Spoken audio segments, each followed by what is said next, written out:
Good morning. It's another Friday. The weeks just seem to be flying by, and we are approaching our November 10th a big event at MIT in Cambridge, Massachusetts, where we're celebrating 25 years of the USA Memory Championship. And we've got 16 people that have confirmed. These are prior champions or people that have finished in the top echelon of our memory competition over the 25 years. We've had some of our prior champions have declined, but may attend as guests. So obviously what I've learned is that champions like to do some studying and updating and practicing and want to stay up to date on the skill building. Maybe they're not always using it. But in any case, what I wanted to do is talk about the Loci method of retaining information in some order and sequence, which is used for remembering words. It's used for remembering the sequence of a deck of cards. It may be used for retaining information in paragraphs of paragraphs as you're reading information that may be in paragraph form. How do we retain key words in a Loci method? And so it starts with what they call the Romans, and so some people call loci. It's location. It's spatial awareness of where you locate information and how you place it into your brain in a way that it retains and reviews itself in what we call memory rhythms.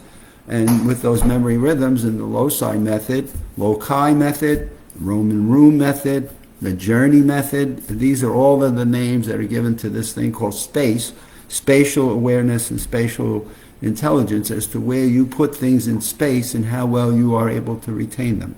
So it started with the Romans. The story goes there was a palace where the great members of the Senate were having a dinner, and all of a sudden the buildings were starting to collapse, and the main speaker just remembered the order of how everyone's seated at the table. Well, we say, God, people are sitting at the table. We say, I located and I remembered who was sitting next to who. So if you're ever at dinner, just think about who's sitting at the table. If you're ever at a company meeting and you're in a conference room, just note the space of where the boss sits and the vice presidents may sit and where the next line of managers, how people sit, if there's a common sitting in terms of how people sit. And I always recall one of the airline clients I was consulting with, people came in and everybody knew where their seat was. It was like boom, it was like a magnet that just sat everybody down. And of course the king sat at a particular chair, and so one of the things I did with that was I had the king sit at a different chair, and it just just watch people. So now let's talk about it now. Space. So what you want to do is you start with a room in your home that you're familiar with. So I'm going to walk you around the room here, and I'm going to show you what we mean by spatial awareness. And so we're going to walk you around my living TV area room, and I'm going to start here, and we're going to use this picture on the wall here. And this is the first anchor that we'll use. This is the space of the walls in my residence here. So we're going to look at these flowers with this plant and these leaves that are coming out. I actually could use each of these glass ornaments in this as an anchor. I could use this as 1, I could use this as 2, I could use this as 3, I could use this as 4. Those are what we call our anchors. Now, I'm not going to do that. I'm going to just make it simple for today. I'm going to just use the whole picture. So that's my first anchor. I'm going to do 5 anchors with you and then show you what you would do with it. Now I'm going to use this here. Let me make sure I get this for you. This is going to be my second anchor. This is up on the wall. This is a nice little group of pine trees. You may notice the sailboat in the middle of it. This would be my anchor number 2. So I'm anchoring on things that if I close my eyes and I just visualize, there's my plant with the 4 glass features on the bottom. Now I've got this little sailboat in the middle of all the palm trees out in the water. Now I'm going to come, I got a little different. There's a little different organized picture, so I'm going to use this as number 3, excuse me. So here we go. My first anchor is over here. My second anchor is here. My third anchor is over here. Now I go over to here, and I have this whole case of glass, candles, glasses. I'm just going to use these pictures right here, and I'm going to use the picture with the 2 glasses as my 4th anchor. And then I'll finally come over to here And I'll use my wooden gift that we had with this little duck on top, and I'm going to have this as my fifth anchor. So now, if I ask you to close your eyes and just imagine what were the 5 anchors that we just looked at. And so over we go here with the 4 glass vases I started with. This is number 1. Open your eyes. You can stay this with me. And you can now go to what? My picture with the sailboat in the middle of the water with the palms around it. Now we go over to the second picture that's on the right-hand side of it. Then we're going to go over here to the glass pitcher. And we're going to then close it up with our little penguin who's got a fish in his mouth and looking at this base of here. So there's 5 anchors. And you say, well, gee, what am I going to do with those? First thing you make sure is you have your anchors securely locked into your thinking. So if your anchors are clearly locked into your thinking, those become the things that you're going to link, connect, and retain information to. Now, what are you going to retain? Well, you know what? I need to go to the grocery store.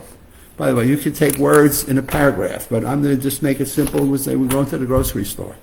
First thing we need to go in the grocery store is we need some Kleenex. We need to get some tissues. We've had a bit of the sniffles, and we need to get some tissues so we can blow our nose as we go with our nose starts to run a little bit.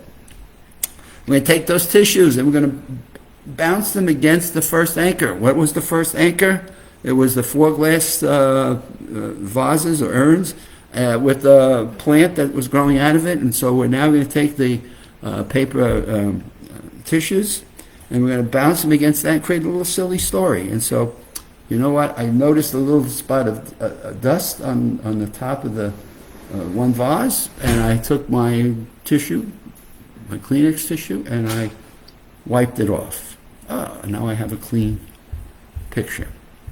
Now what are we going to do next? Well, you know, we need to get some soap. So now we have our tissues. Now we're going to get some soap. And what are you going to do with the soap?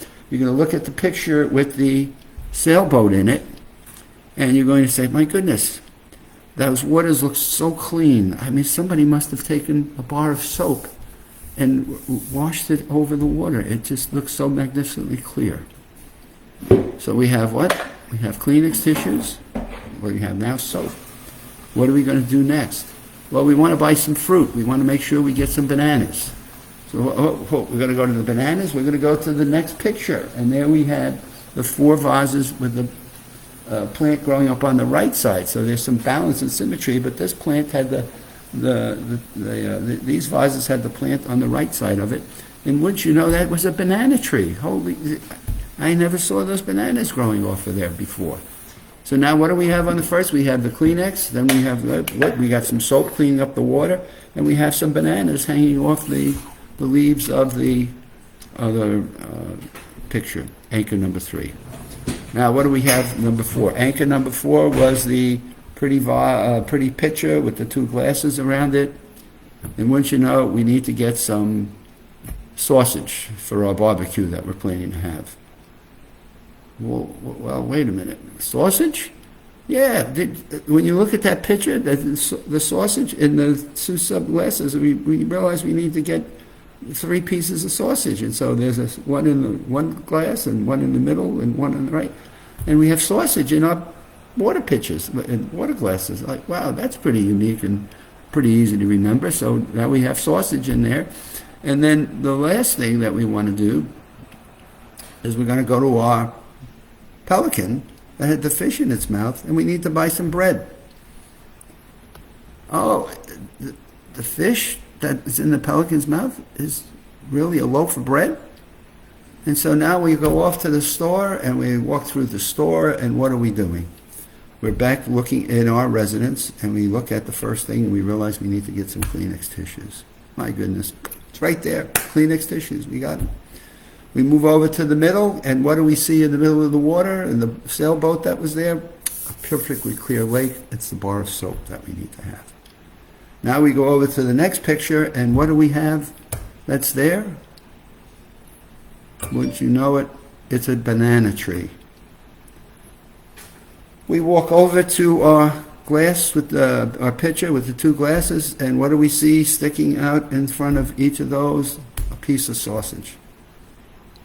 And then last but not least, we go to our pelican who's standing on top of the pier logs, and we realize he's got a loaf of bread in his mouth, and now we can retain and recall our grocery shopping list. Now, it's a simple demonstration of fundamental principles of the Loci Roman rule method of taking things in your residence and looking at them and locking them into your mind, closing your eyes, and using those as anchors that are helping us to retain information that may be important to it. And we can take those anchors and we can start reading a procedure here. I'm never hungry in the morning. Are there downsides to skipping breakfast? So I may look at the first anchor and I say, you know what I'm going to do is use the word hungry. And I say, my goodness, I look at those vases and thinking, and I'm thinking about, my God, there may be some water. That plant is a plant-based food. Boy, that's making me hungry. Well, when am I going to be hungry? Well, I go out onto the sailboat and I look at the sailboat and I say, my goodness, that's out there. It looks like the sun is just setting up. It must be morning. And so now I'm saying, okay, I'm looking at an article that's talking about being hungry. Well, when is it making me be hungry? It's making me be hungry in the morning. And so on down through this article as it talks about blood tests and different